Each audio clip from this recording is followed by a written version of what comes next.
Welcome to MRR news బులెటిన్ల ముందుగా headlines చూద్దాం.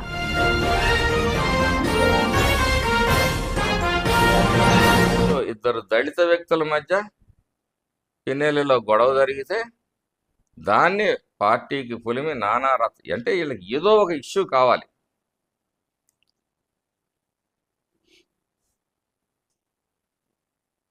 ప్రజలు అమాయకులు కాదు, ప్రజలు అన్ని విషయాల్లో గమనిస్తున్నారు. ఈరోజు సమాజం ప్రశాంతంగా ఉంది, రాష్ట్రం అభివృద్ధి పదంలో అడుగులు వేస్తూ ఉంది. మీ పార్టీ లాంటి అరాచక శక్తులకు బుద్ధి చెప్పే దిశగా కూటమి ప్రభుత్వం మీ అక్రమాల్ని, అవినీతిని, దోపిడీల్ని, దౌర్జన్యాల్ని వెలికి తీస్తూనే ఉంటుంది. అది మీరు ఏ రాజ్యాంగం అనుకున్నా వీ డోంట్ కేర్. ఒక్కొక్క నియోజకవర్గం మీ అవినీతి గురించి, దోపిడీ గురించి, దుర్మార్గం గురించి ఒక్కొక్క కథ చెప్తా ఉంది.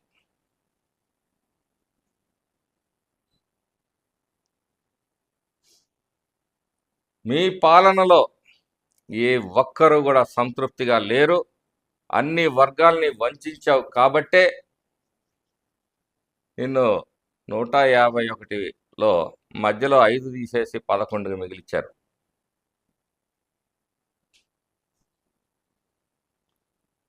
మళ్ళీ ఇందులో కూడా తీసివేతలు వచ్చే పరిస్థితి వస్తుంది. ఈ 11లో కూడా ఒక అంకె తీసేసే పరిస్థితి వస్తుంది.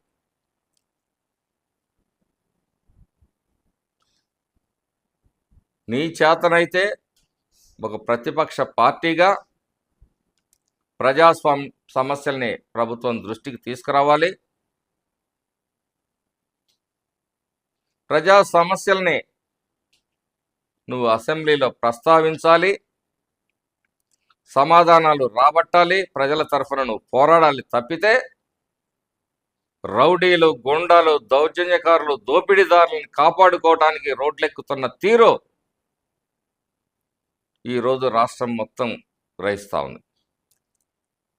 ఆ రోజు నెల్లూరులో ప్రజాస్వామ్యాన్ని అపహాస్యం చేసిన పిన్నెల్లిని పరామర్శతో పాటు వినుకొండలో రౌడీ షీటర్ల హత్యలు, అలాగే తెనాలిలో గంజాయి బ్యాచి, అలాగే ఒక బెట్టింగ్ ముఠా సత్తెనపల్లి నియోజకవర్గంలో నీ ఓదార్పు యాత్రలు, పరామర్శ యాత్రలు ఏ విధంగా ఉన్నాయో, ఏనాడున్నా కష్టంలో ఉన్న ప్రజల్ని ఓదార్చడానికి వచ్చావా? వరదల్లో విజయవాడ నగరం మునిగిపోతా ఉంటే వచ్చి హాయ్ హూ అని చేతులూపి ₹1 కోటి మరి వాళ్ళకి విరాళం ప్రకటించి ఆ కోటి కూడా జేబులో వేసుకొని పోయావు. ఉప ముఖ్యమంత్రి ₹4 కోట్ల అనౌన్స్ చేసి అందించడం జరిగింది.